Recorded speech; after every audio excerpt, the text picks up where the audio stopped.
ये वीडियो खास स्टूडेंट्स के लिए बनाई गई है। देखो, काफ़ी सारे स्टूडेंट्स का ना थोड़ा डाउट रहता है कि कौन से ऐसे जॉब प्रोफाइल पे हमें टेक इंडस्ट्री में जाना चाहिए। तो आज यही कंफ्यूजन दूर करने के लिए ये वीडियो खास आप लोगों के लिए बनी है। तो बात करेंगे कि कौन से ऐसे हाईएस्ट पेइंग जॉब्स है टेक इंडस्ट्री में 2024 में, जो कि बहुत ज़्यादा ग्रो करने वाली है आगे। अगर एज ए फ्रेशर हम इन जॉब्स को ज्वाइन करना चाहते हैं तो कौन कौन से ऐसे स्किल्स हैं जो हमें पहले से ही आना चाहिए, कितनी सैलरी हम एक्सपेक्ट करते हैं अगर हम एज फ्रेशर इन जॉब्स में ज्वाइन करते हैं। हम बात करने वाले हैं कौन ऐसे टॉप रिक्रूटिंग कंपनीज हैं जो कि इन रोल्स पे से बहुत ज़्यादा स्टूडेंट्स को रिक्रूट करते हैं। साथ में जो ये जॉब्स हैं एक्चुअल में इनमें क्या काम होता है वो भी डिस्कस करेंगे। ऑलमोस्ट सभी जानते हैं कि टेक इंडस्ट्री में जितने सालों का आपको एक्सपीरियंस है उस हिसाब से आपको सैलरी भी मिलेगी। सैलरी कुछ फैक्टर्स पे डिपेंड करती है, जैसे कि लोकेशन हो गया, एक्सपीरियंस हो गया, या कौन से कंपनी में आप जॉब कर रहे हो वो भी मैटर करती है। फॉर एग्जाम्पल, अगर लोकेशन की बात करेंगे, यूएसए की बात करेंगे, कॉस्ट ऑफ लिविंग बहुत हाई है, दैट्स वाई कि वहाँ पे सैलरी भी अच्छी खासी मिलती है। इंडिया की बात करेंगे तो कॉस्ट ऑफ लिविंग बहुत कम है, दैट्स वाई कि यहाँ पे भी हमारी थोड़ा बहुत सैलरी कम होती है। एक्सपीरियंस की बात करेंगे तो जितनी आपको एक्सपीरियंस होगी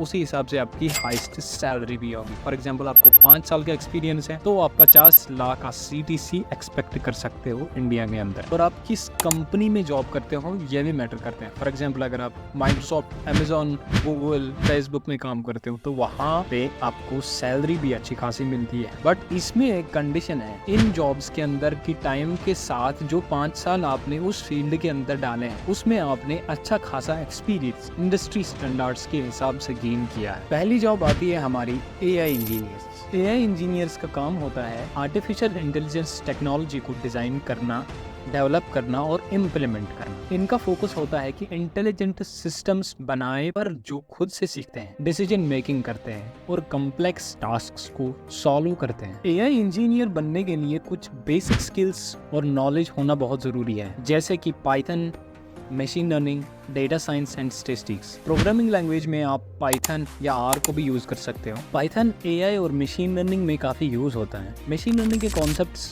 एल्गोरिथम्स और टेंसर फ्लो या पाइटॉर्च जैसे फ्रेमवर्क्स को समझना बहुत इंपॉर्टेंट है। डेटा एनालिसिस, प्री प्रोसेसिंग और स्टैटिस्टिकल मॉडलिंग स्किल्स होना बहुत जरूरी है, जैसे कि आपको आना चाहिए कि पांडास कैसे यूज करते हैं, नंपाई कैसे यूज करते हैं। अब जनरली एआई इंजीनियर्स के लिए काफी ज्यादा कंपनीज प्रेफर करती है कि वो जिस कैंडिडेट को हायर करे उसके पास एटलीस्ट एमएस या पीएचडी हो। तो अगर आप एक मास्टर स्टूडेंट हो या पीएचडी स्टूडेंट है या फिर जो स्पेशली एआई फील्ड के अंदर है, तो फिर आपके chances as compare to general candidate से और ज्यादा होते हैं। तो अगर सैलरी की बात करेंगे तो एज ए फ्रेशर इस फील्ड के अंदर हम 7 लाख पर एनम एक्सपेक्ट कर सकते हैं। पर ये डेफिनेटली अच्छी और ग्रोइंग फील्ड है जिसमें हमारी टॉप रिक्रूटिंग कंपनीज आती है, जैसे कि अमेजॉन, माइक्रोसॉफ्ट, आईबीएम, गूगल आ जाती है। तो अगर आप इस फील्ड में जाना चाहते हो, एआई डेवलपर बनना चाहते हो, तो मैं रिकमेंड करूंगा कि नीचे डिस्क्रिप्शन में एक लिंक है, आप उस फॉर्म को फिल कीजिए। तो दूसरी जॉब आती है हमारी सॉफ्टवेयर इंजीनियर्स का।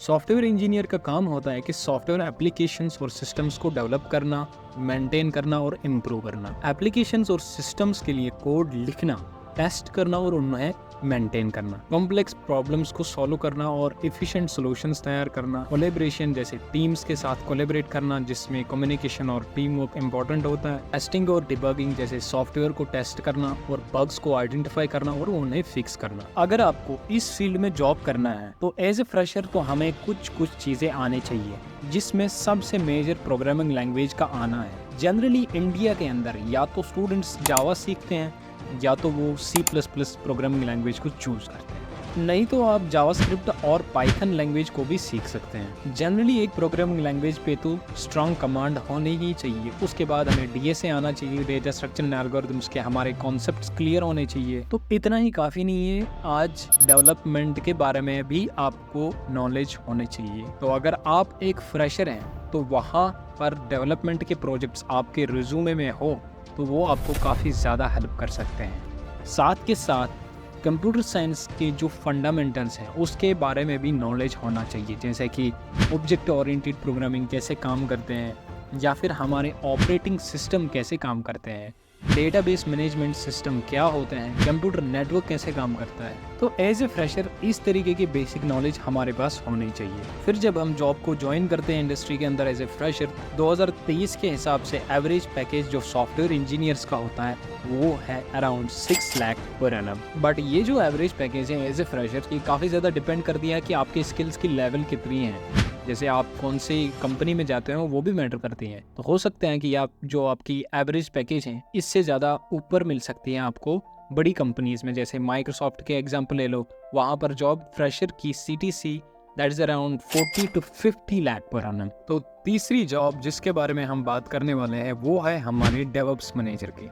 अब डेवऑप्स का मतलब यही होता है कि डेवलपमेंट और ऑपरेशंस को मिक्स कर दिया जाए। तो डेवलप्स एक्चुअल में है क्या, उसके बारे में अगर आप जानना चाहते हो, अगर आप उसके बारे में एक वीडियो चाहते हो तो आप नीचे कमेंट सेक्शन में बता सकते हो। अब जो डेवलप्स मैनेजर होते हैं इनका काम ही होता है कि हमारी जो पूरी सॉफ्टवेयर इंजीनियरिंग की पाइपलाइन है उसको अच्छे से नीट एंड क्लीन और मेंटेन रखना, साथ ही साथ ऑटोमेशन प्रोसेस के साथ काम करना। अब अगर आपके पास ऑलरेडी से डेवलपमेंट का या सॉफ्टवेयर इंजीनियरिंग का एक्सपीरियंस है तो आपके लिए ज़्यादा आसान होगा डेवऑप्स की तरफ शिफ्ट करना, क्योंकि जो टॉप रिक्रूटिंग कंपनीज होती हैं जो हाईएस्ट स्केल पे काम करती हैं वो चाहती हैं कि डेवऑप्स मैनेजर को हम रिक्रूट करें जिनके पास ऑलरेडी से थोड़ा सा डेवलपमेंट का एक्सपीरियंस हो, जिनके पास थोड़ा सा सॉफ्टवेयर इंजीनियरिंग का थोड़ा सा इंडस्ट्रियल एक्सपीरियंस हो।